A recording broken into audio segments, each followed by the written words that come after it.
Hello, in this video we're going to talk about acids and bases, present in sections 10.3 and 10.10 of your book. So one of the first things we need to do is define just what an acid is and what a base is. People have written entire papers in educational journals of how best to describe to students what an acid and a base is. And so this table attempts to at least give some examples of how you can tell these things apart. So acids give you a sour taste or a tangy taste. Please don't go out and start tasting acids for fun. But if you taste vinegar or lemon juice, that's sour. The key component of sour gummy worms or sour candies like that is citric acid, which gives it that kind of sour, tangy taste. In contrast, bases taste bitter and tend to feel slippery. Soap is basic, and so that has its own special taste, right? Acids produce hydrogen ions when they're dissolved in water, while bases produce hydroxide ions when dissolved in water. Acids and bases will neutralize each other to produce salts in water. We have this stuff in chemistry called litmus paper, which will turn red with an acid or blue with a base. Or even better, we have multi-pad indicator paper, which will allow you to figure out the concentration of acid or base in a sample. And acids are reactive. They tend to produce gases with metals. Bases are also fairly reactive. Okay, and this is the best description we have, really, of acids and bases. Now, the chemistry between acids and bases is very critical. Your body is a big system that's very finely tuned to a certain level of acidity, and if that gets out of whack, then you die. So the slight changes in acidity can have a big effect on your body and many other chemical systems as well. Okay, so again, here's this definition of acids and bases. And this is known as the Arrhenius definition of an acid and base. And this is really all we're going to talk about in general chemistry. It's one way to define an acid and a base. The acids, they ionize in water to produce H plus ions. Bases ionize in water to produce hydroxide ions. So one note about the H plus ions is that in water, H plus will jam itself onto a water molecule and form the hydronium ion, H3O plus. And so us chemists, we have a very bad habit of using H plus and H3O plus interchangeably, when really we should use H3O plus all the time. It's just a lot easier to say H plus, so we're often guilty of that lazy habit. So when we say H plus or H3O plus, just feel free to trade from one to the other because we do use this interchangeably. Again, here's a picture. An acid produces H plus in water. A base produces hydroxide in water. Now, how do you identify acids and bases? So a base is probably an easier one to see. It's an ionic compound with hydroxide as the anion that's soluble in water. So an example here might be sodium hydroxide, potassium hydroxide, things like that. Bases are also ammonia or compounds that have some component attached to an NH2 group. This will also function like a base. Acids, the easy ones to see are ionic compounds where the cation is H+. So you'll have an H first and then some anion you recognize, like HCl, where chloride is the anion you recognize, HNO3, where NO3 is the anion you recognize, things like that. And then there are a boatload of organic compounds that are acidic. The most common group you'll see is this C double bond to an O, single bond to an O that has a hydrogen on it, where that hydrogen that's on this oxygen down here will dissociate and come off and be the H+, and then you're left with this O- over here. So this group is called a carboxylic acid. That's the general name for it. We don't use that name in general chemistry, but we'll just call it instead by what the individual acid is. So this one here is acetic acid, which is the primary component of vinegar. So when I originally introduced what an acid is, I said that it produces H plus or H3O plus in water, which are effectively the same thing. And Okay, they do that, but there's differing degrees to which they do that.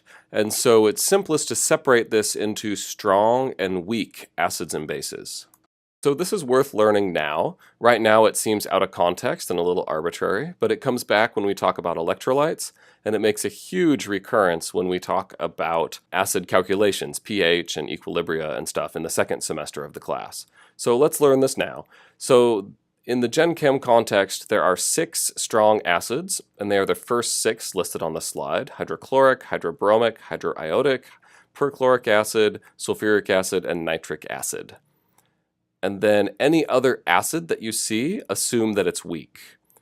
The notable feature about weak acids is that they only partially dissociate in water, so you'll have a little bit of H plus and H3O plus, same thing, and a little bit of the negative ion for the rest of the molecule, but the majority of your acid molecule will still be stuck together with the H attached to the negative component.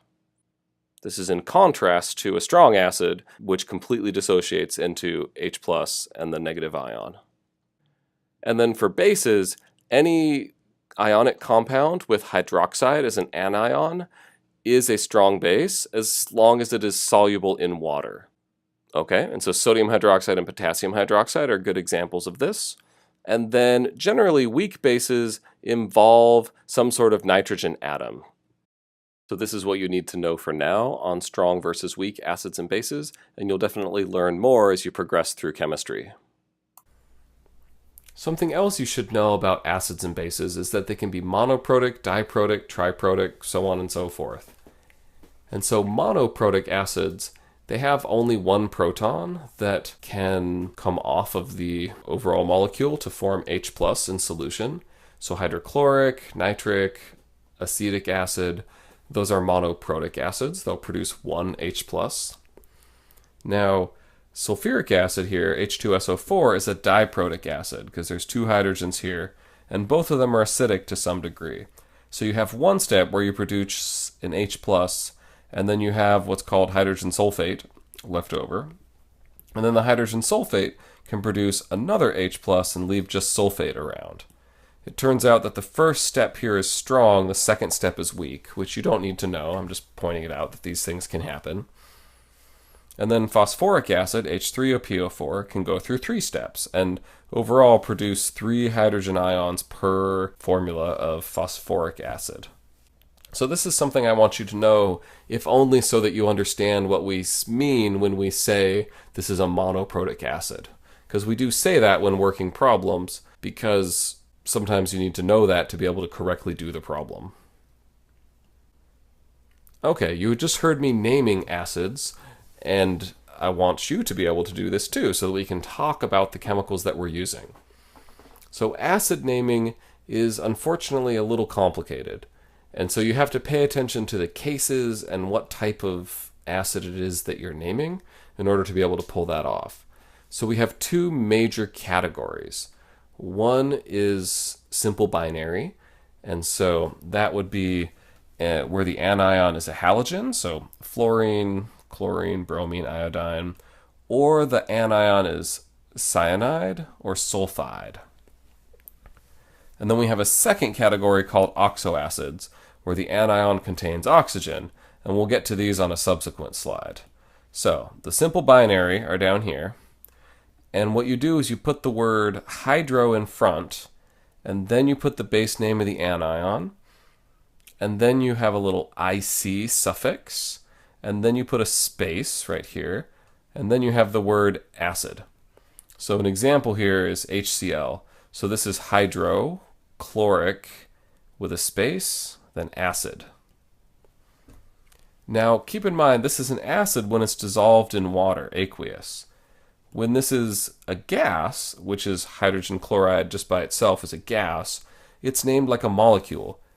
For this thing to function as an acid, it needs to be in water. The forming H plus and OH minus thing only makes sense when you're in water, which is HOH effectively.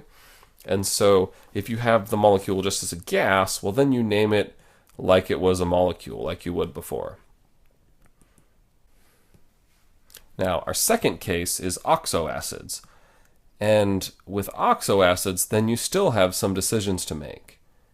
if your polyatomic anion ends with ATE, then you put the root name of the anion plus IC. And then you put a space and then acid.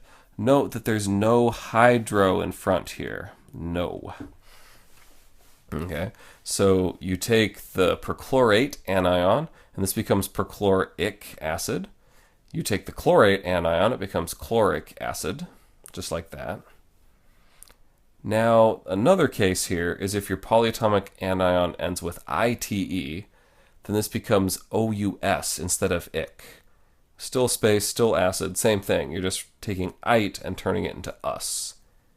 And so an example here is the chlorite anion. This becomes chlorous acid. And then hypochlorite becomes hypochlorous acid.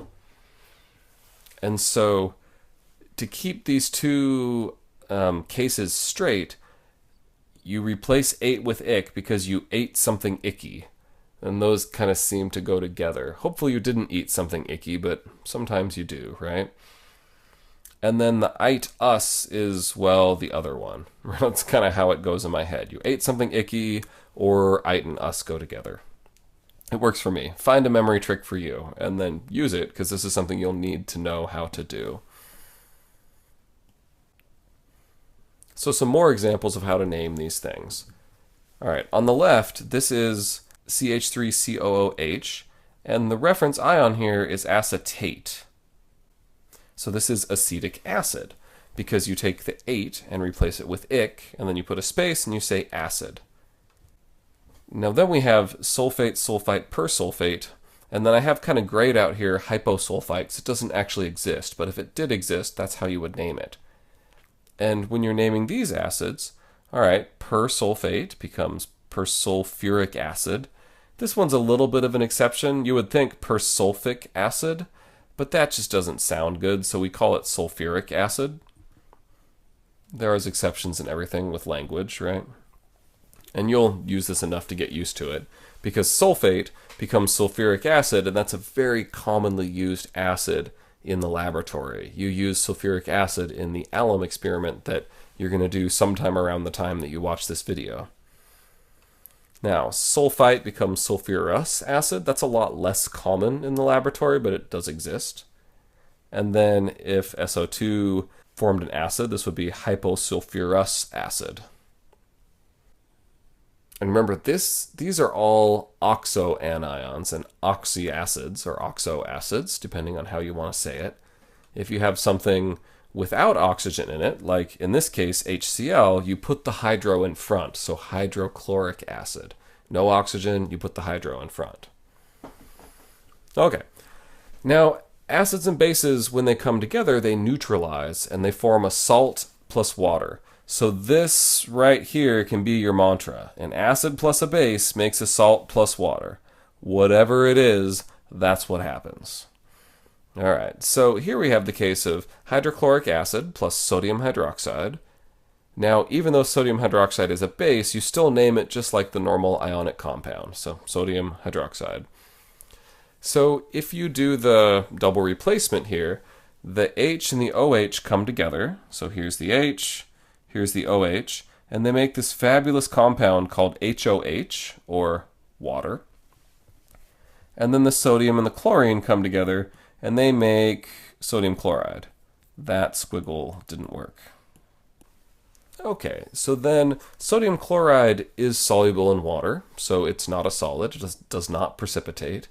Water is water. There's no saying that it's soluble in water because it is water.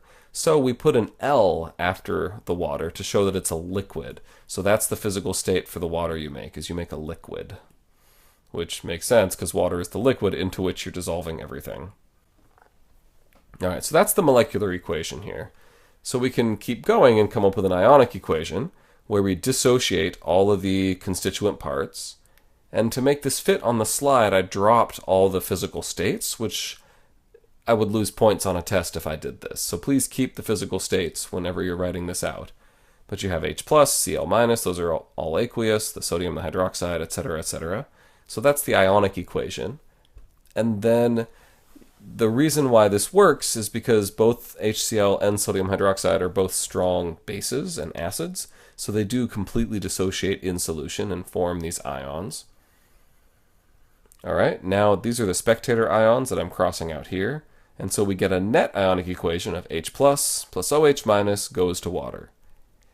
Now, one of the powers of talking about a net ionic equation is that the same ultimate outcome happens if you have sodium hydroxide or potassium hydroxide. If you have hydrochloric, hydrobromic, hydroiodic acid, you still have the same net ionic equation because ultimately the same thing is happening. It's just the extra ions in solution are not changing. So talking about net ionic equations really does make sense here.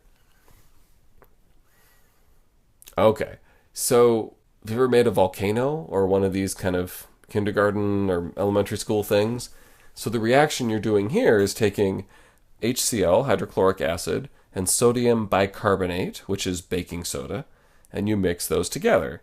And here I'm showing this with hydrochloric acid. If you ever do this at home, you're using vinegar, and that's fine. Vinegar is acetic acid, and it still works to make this reaction happen.